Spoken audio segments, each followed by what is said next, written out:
You've walked through the storm.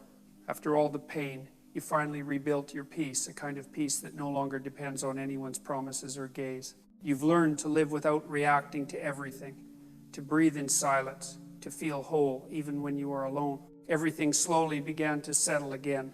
Your sleep grew deeper, your mind calmer, and your heart no longer tightened each time you thought about the past. Then one day, she appeared not with an apology or regret, but with a short message, a seemingly harmless sentence, or a vague post on social media as if written just for you to see.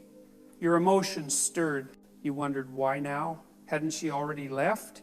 Wasn't she the one who said you were no longer worthy? Hadn't she found someone new to replace you? So what makes a woman who once turned her back so coldly suddenly want to return? The answer is simple, but cruel. Not because she misses you, but because no one else can replace the place you once held in her system. A narcissistic woman doesn't seek love, she seeks supply, attention, energy, and emotional reaction. She lives by being reflected, by being affirmed through the eyes of others. When no one mirrors the image she wants to see, the entire illusion she built begins to collapse. And within that emptiness, panic awakens. Jung once said, "One does not become enlightened by imagining figures of light, but by making the darkness conscious."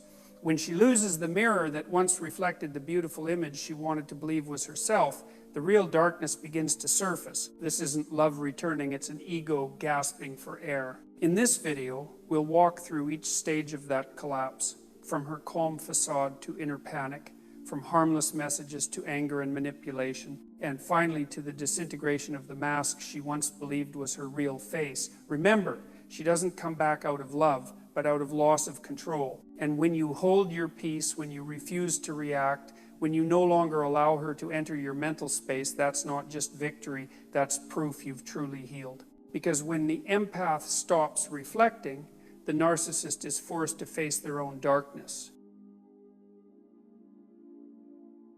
Part 1. The panic behind the calm. On the surface, she looks fine. She still posts smiling photos, still shows up in familiar places, still writes mature captions as if she has completely moved on. But if you've ever seen behind that mask, the calmer she appears, the more chaos brews inside.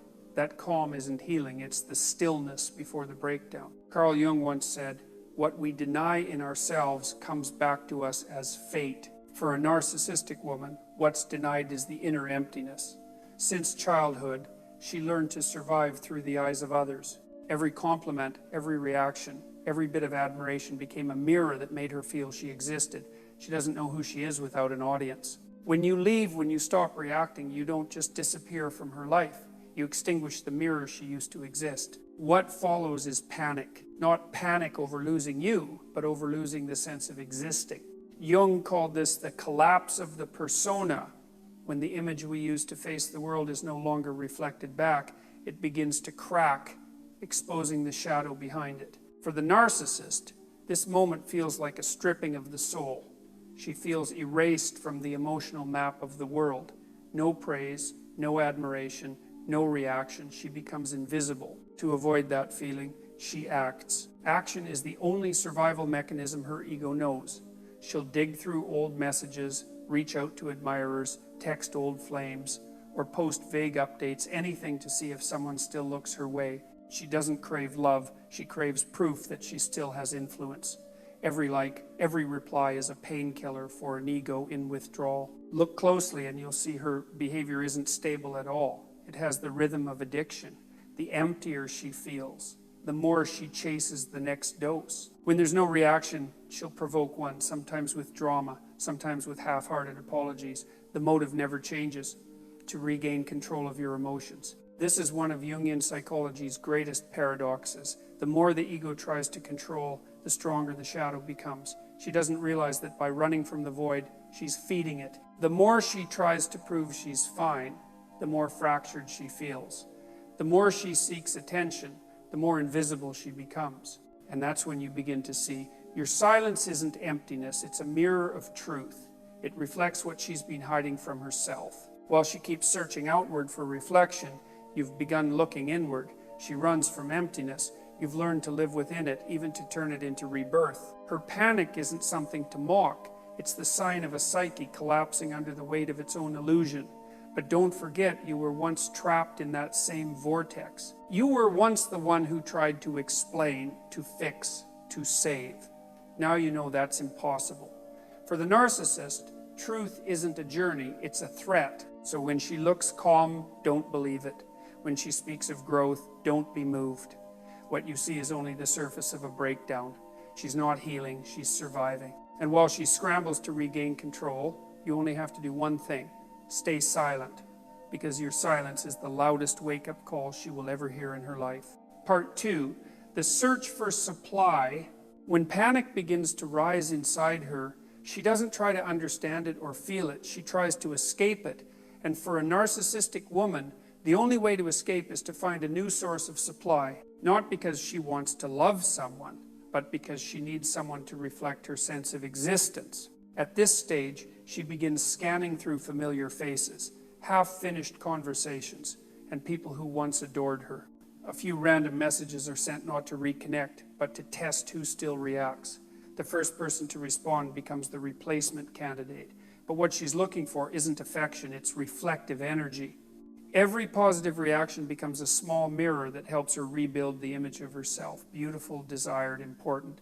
If no one responds, the emptiness inside turns dangerous. It's not just boredom, it's the disintegration of identity. For the narcissist, the world's silence feels like the death of the ego. She feels erased from reality. During these moments, her behavior becomes erratic, cheerful one day, irritable the next, posting bright, happy pictures at night, then cryptic, melancholic captions in the morning. Every move serves the same purpose: to trigger an emotional reaction from others.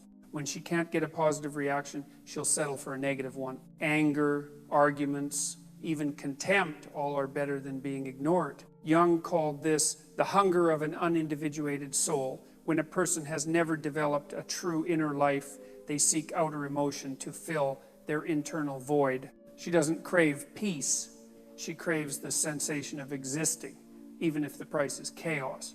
At this stage, you might notice her accidentally showing up again, commenting on old posts, sending an emoji, or asking how you've been as if nothing ever happened. None of it means she cares. It's a small ego test. If you respond, she'll know the supply is still available. If you stay silent, her panic deepens. And from that moment, the panic begins to morph into a more deliberate manipulation, the stage known as hoovering. But before that, it's important to understand something. She doesn't realize she's hunting. In her mind, this is about proving herself, renewing her energy, or reclaiming her power. She believes she's taking control of her life, when in reality, she's just running from the emptiness you forced her to confront.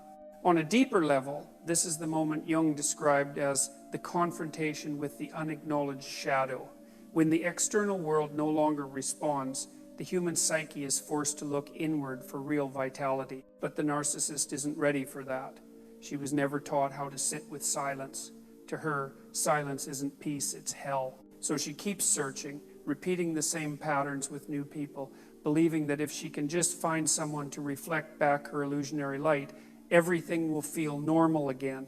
But she doesn't realize the problem was never out there. The void she's running from lives within her. This is why you can never truly be replaced in a narcissist's eyes, not because you're too special, but because you were the most perfect mirror she ever had. You were the light that made her feel real, and when that light was gone, her entire world collapsed. And like every addict who can't find a new fix, she will eventually return to the old one, not out of love, but out of need.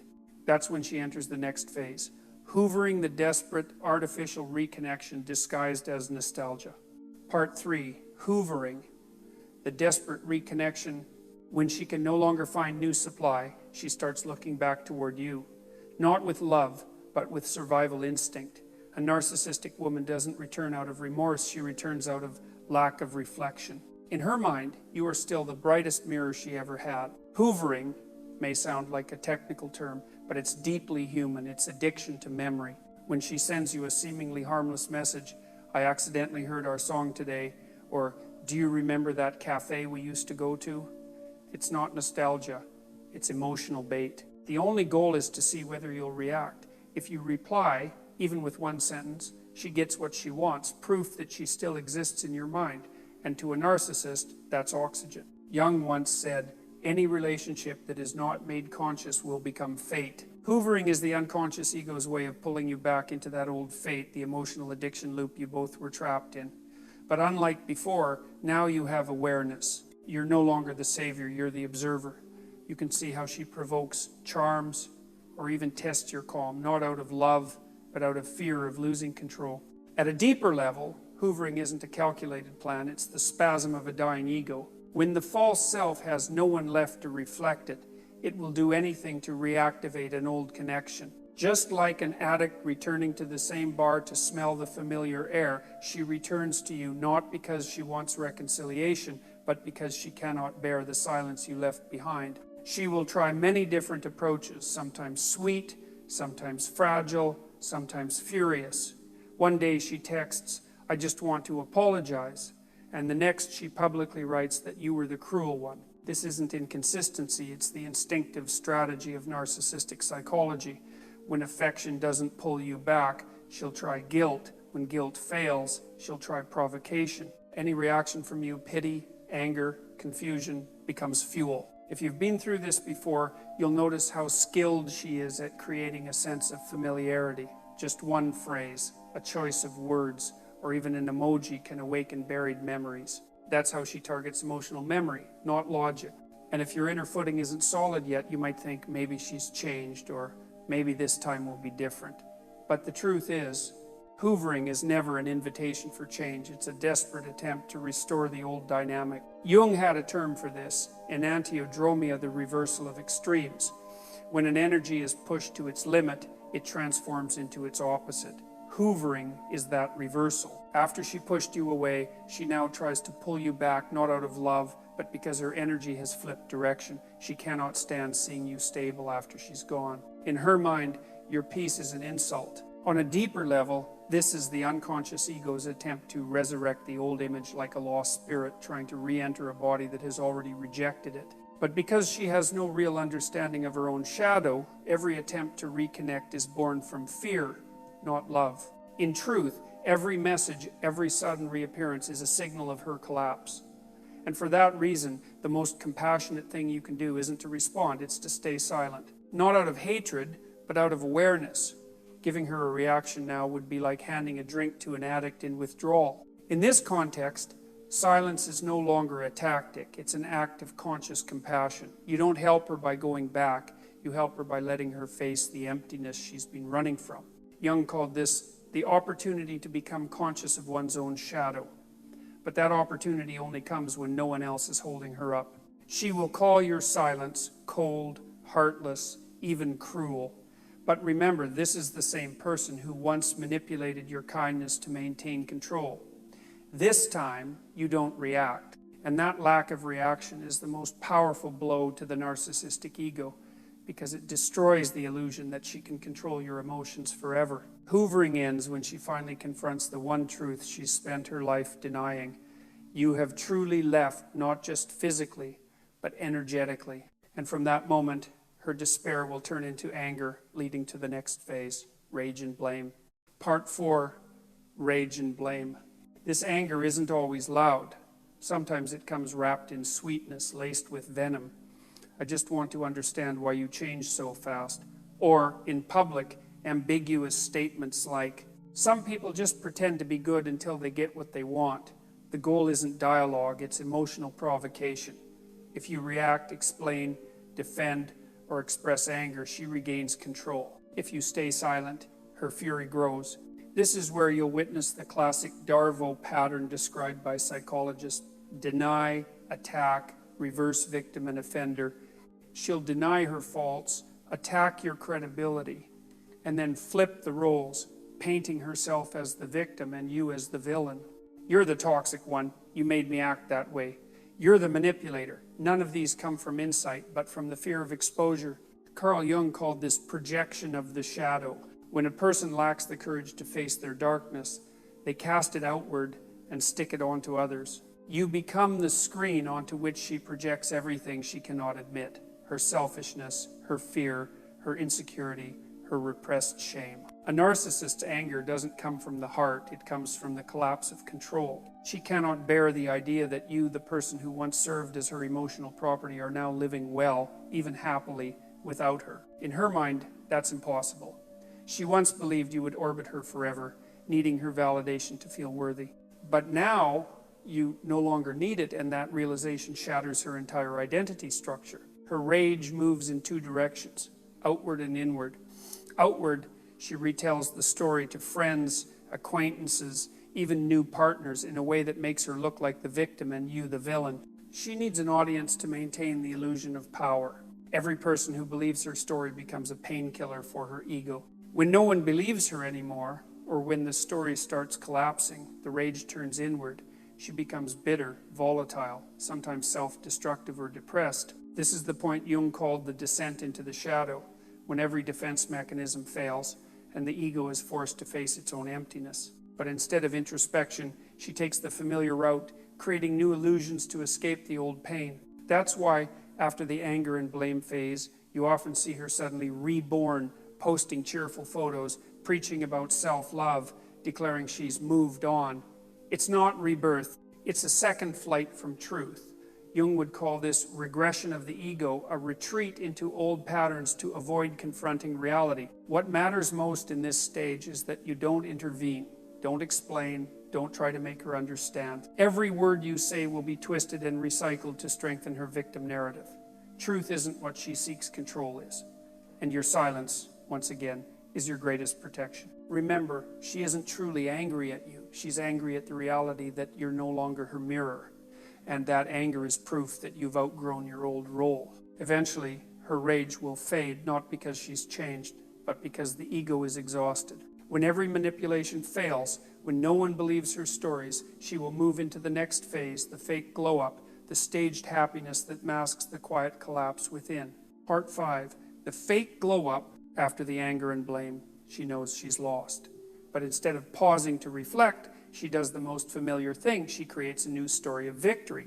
This is the stage many people mistake for she's over it. She's matured. She's happier now.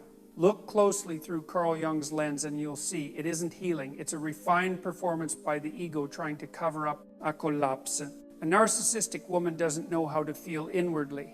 She only knows how to perform the emotions society deems positive. When she's in pain, she doesn't cry. She puts on heavier makeup, posts brighter photos, and writes faux philosophical lines about self-love. When her self-esteem is wounded, she doesn't mend it. She rebrands failure as triumph. Everything is a lesson. I'm living my best life. I don't need anyone to be happy. In truth, she's talking to herself, not to the world. Jung said, the persona is a complicated system of relations. But when we mistake it for the true self, we lose our soul. In this glow-up phase, she glues the mask to her face. Every post, every smile, every carefully staged photo is a desperate attempt to regain control, to convince others and herself that she's fine. If you watch closely, the signs follow a clear pattern, a spike in social activity, new connections that appear with illogical speed, and a public relationship with someone she barely knows. All of it serves one goal: to replace the memory of you with a new self-image. What she doesn't understand is that real rebirth cannot happen when the soul hasn't touched its own pain. Jung called this regression of the ego. When a person cannot bear the pressure of truth, they retreat to the old safety zone where everything is image without depth. For her, that image is strong, free, seductive, needs no one. But if you look into the eyes behind those pictures, you'll notice one thing: the soul's fatigue cannot be hidden. In reality, the fake glow-up is a defense response. When her inner reputation collapses, she needs a new stage, and social media becomes that stage. Every like is a painkiller. Every compliment is a brief gasp of air. She doesn't realize the more she tries to prove she's fine, the more dependent she becomes on an unreal world. And like all things built on illusion, it cannot last. From a Jungian view, this is when the false light reaches its peak. Right before it goes out, she tries to generate light by will, not by awareness. With no introspection, no self-reflection, no encounter with the shadow, the light has no root. It's stage lighting, not sunlight. She plunges into quick thrills, travel, parties, new people, shopping.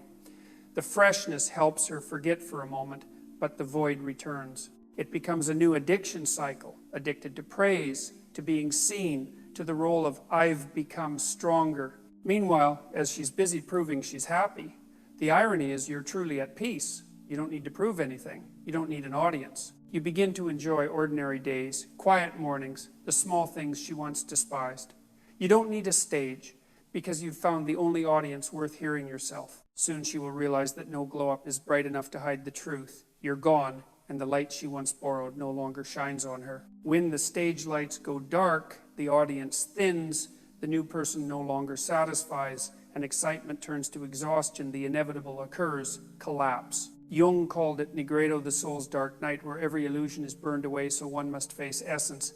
But for the narcissist, Negredo isn't evolution, it's her greatest fear. To be reborn, she would have to admit the image she worshipped was never real. Most cannot. That's when the mask splits, when all supply has run dry, when no one believes, when she herself begins to doubt who she is. And as if by an inescapable cycle, she enters the next stage, the collapse, the total breakdown of the ego. Part 6, the collapse. This is the moment the final mask falls. No more social media to perform on, no audience to reflect her, no new person to cling to. She begins to face what she's avoided her whole life, the naked truth of herself.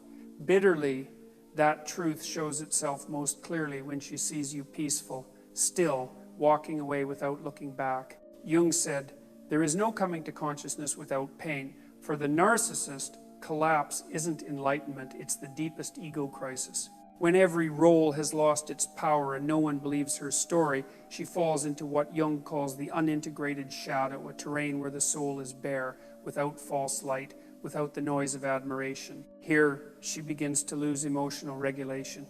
Every photo you post, every small proof that you're living well, cuts into her ego.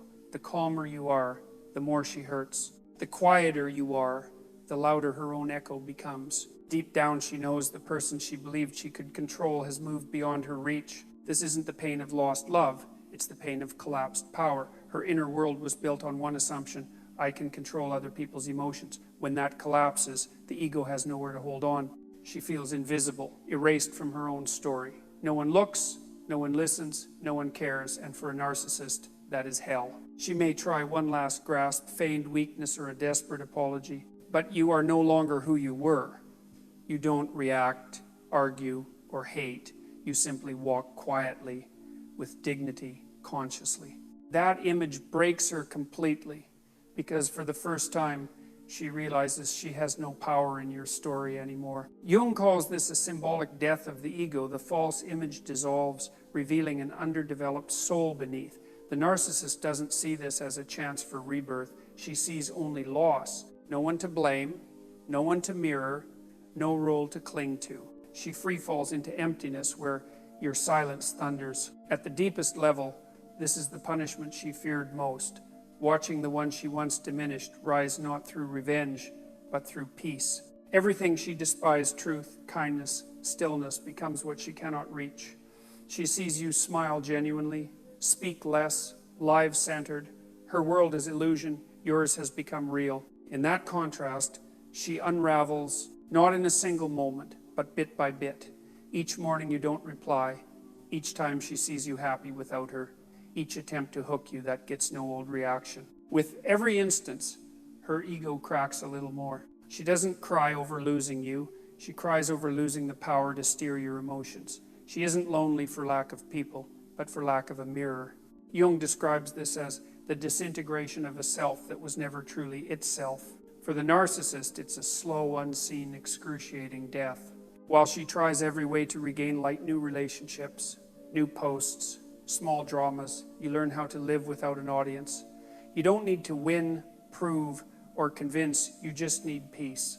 That makes you the one mirror she cannot bear, a mirror that no longer reflects her, only truth. The truth that you've resurrected while she's dissolving, the truth that you're moving on while she's stuck in her loop. The truth that what once fed her power has become the witness of her fall.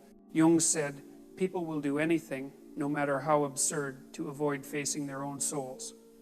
That is her fate. And you, the one who saw, crossed over, and chose conscious light, are living proof of what she'll never understand. True love cannot be built on control. And when you stop reflecting, the one who lived on illusion disappears into her own darkness. There comes a moment when you realize the strangest thing.